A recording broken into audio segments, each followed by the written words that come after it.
Podcast Network Asia.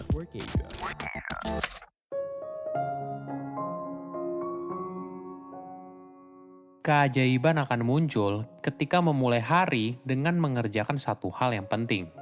Halo semuanya, nama saya Michael. Selamat datang di podcast saya, Sikutu Buku. Kali ini saya akan bahas buku Make Time karya Jack Knapp dan John Seratsky.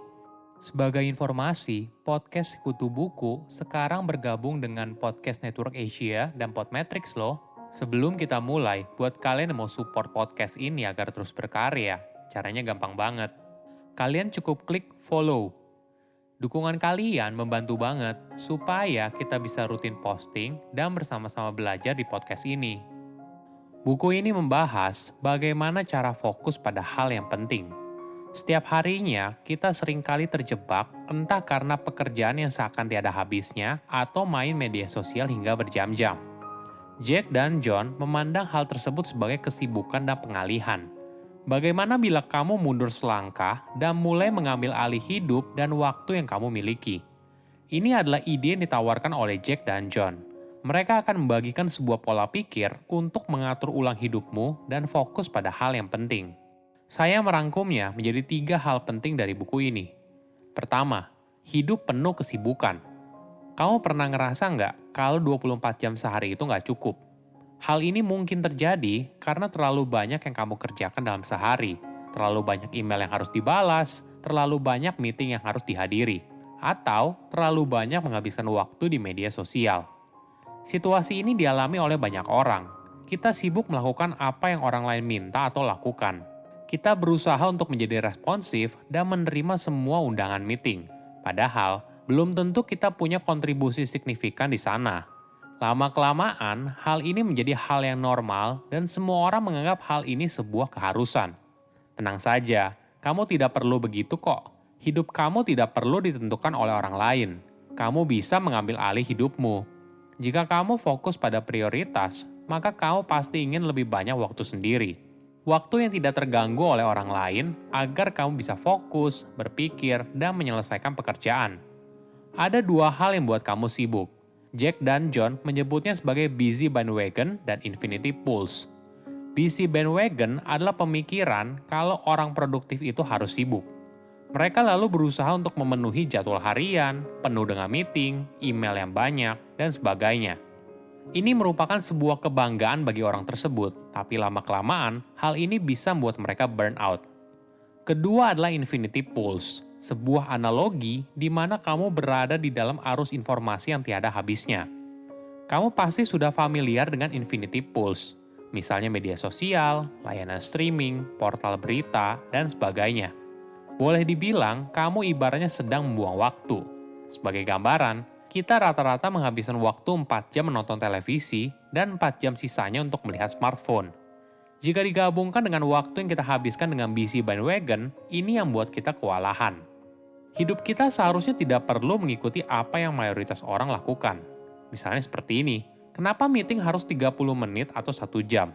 Kenapa kita harus segera membalas ketika ada pesan yang masuk? Ini adalah standar yang biasanya ada di masyarakat. Walaupun kita tidak bisa mengubah jadwal harian, kita bisa memilih untuk fokus di mana. Tujuannya bukan untuk menghemat waktu, tapi meluangkan waktu untuk mengerjakan hal yang penting. Hal ini tentu saja tidak mudah. Kita tidak bisa bergantung hanya pada kemauan kuat. Namun, kita perlu punya strategi untuk menciptakan batasan antara kita dan gangguan tersebut. Misalnya begini, kamu bisa mengatur time limit untuk aplikasi yang ada di handphone. Hanya 5 menit untuk membuka media sosial.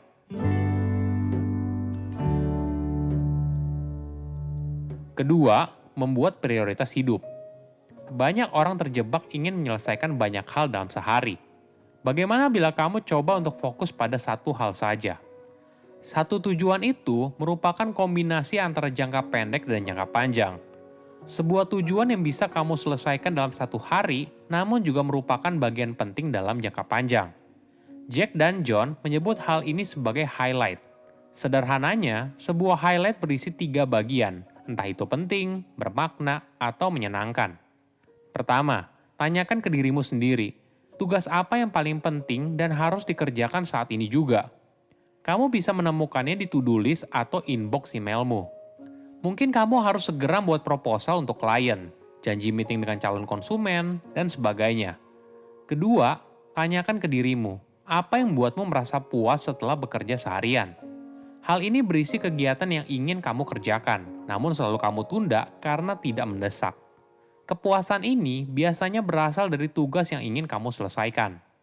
Ada beberapa cara untuk menemukan highlightmu. Pertama, prioritize your life. Apa tujuan hidupmu? Buatlah daftar hal penting dalam hidup. Pikirkan tentang hal tersebut dan fokus pada tugas penting yang akan membantu kamu untuk terus maju. Kedua, write it down. Mulailah menulis tugas apa yang ingin kamu kerjakan hari ini. Jika sudah, kegiatan ini akan meningkatkan kemungkinan kita untuk menyelesaikannya. Kamu juga bisa minta bantuan orang terdekatmu untuk mengingatkan kamu soal tugas hari ini. Hal ini bisa membuat kamu jadi lebih bertanggung jawab. Ketiga, groundhog it. Apa jadinya bila kamu tidak tahu harus apa? Coba lihat pekerjaan yang kamu lakukan kemarin, ulangi lagi, dan lanjutkan bagian tersebut apabila belum selesai. Keempat, design your day. Kamu perlu membuat jadwal yang jelas kapan kamu mengerjakan hal tersebut. Hal ini akan mendorong kamu untuk mengalokasikan waktu khusus dan tidak menunda pekerjaan terus-menerus. Kelima, bulldoze your calendar and say no. Pada kenyataannya, apa yang kita rencanakan tidak selalu mulus dan berjalan baik. Misalnya, kita punya rencana untuk mengerjakan presentasi penting untuk klien, tapi kamu malah banyak menghabiskan waktu membalas email, ngobrol dengan rekan kerja, atau bahkan diajak ikut meeting yang tidak penting. Kamu harus belajar untuk bilang tidak dan atur ulang kalendermu. Buat waktu khusus tanpa diganggu untuk menyelesaikan semua pekerjaan yang tertunda.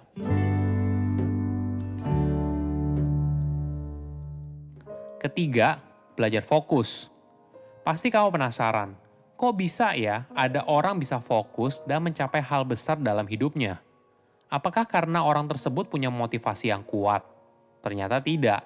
Mereka punya cara untuk meminimalisir gangguan dalam hidupnya sehingga membantu mereka mencapai hal besar dalam hidup. Kamu pun bisa memulainya dengan menghilangkan gangguan.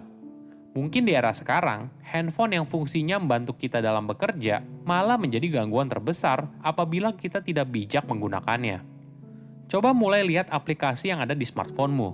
Hapus semua game, media sosial, atau aplikasi baca berita yang termasuk dalam Infinity Pools. Atau kalau menurutmu hal ini terlalu ekstrim, mulailah dengan mematikan notifikasinya. Notifikasi kecil itu tentunya sangat mengganggu dan membuatmu jadi ingin membukanya, karena memang fungsinya seperti itu. Tips lain yang bisa kamu coba, yaitu jangan selalu membawa handphone kemanapun. Jika kamu sedang berolahraga, jalan keluar, mengerjakan tugas, buat handphonemu berada di luar jangkauan. Hal ini akan mengurangi dorongan untuk selalu mengecek handphone setiap beberapa detik sekali. Bagaimana kalau kamu sedang bekerja? Nah, kamu bisa membuat waktu khusus untuk mengecek dan membalas email. Kamu tidak perlu langsung membalas email yang muncul, tapi coba buat waktu khusus, misalnya 3 kali dalam sehari untuk mengecek email, ketika kamu baru masuk ke kantor, sebelum makan siang, dan jam 3 sore. Ini merupakan latihan kalau kita tidak perlu harus mengikuti orang lain, kita bisa menciptakan aturan sendiri. Banyak orang merasa tidak punya waktu, namun mereka bukan tidak punya waktu, tapi mereka tidak tahu cara menggunakan waktu untuk mengerjakan prioritas dalam hidup. Saya undur diri, jangan lupa follow podcast Sikutu Buku. Bye-bye. Pandangan dan opini yang disampaikan oleh kreator podcast, host, dan tamu tidak mencerminkan kebijakan resmi dan bagian dari Podcast Network Asia. Setiap konten yang disampaikan mereka di dalam podcast adalah opini mereka sendiri dan tidak bermaksud untuk merugikan agama, grup etnik, perkumpulan, organisasi, perusahaan, perorangan, atau siapapun dan apapun.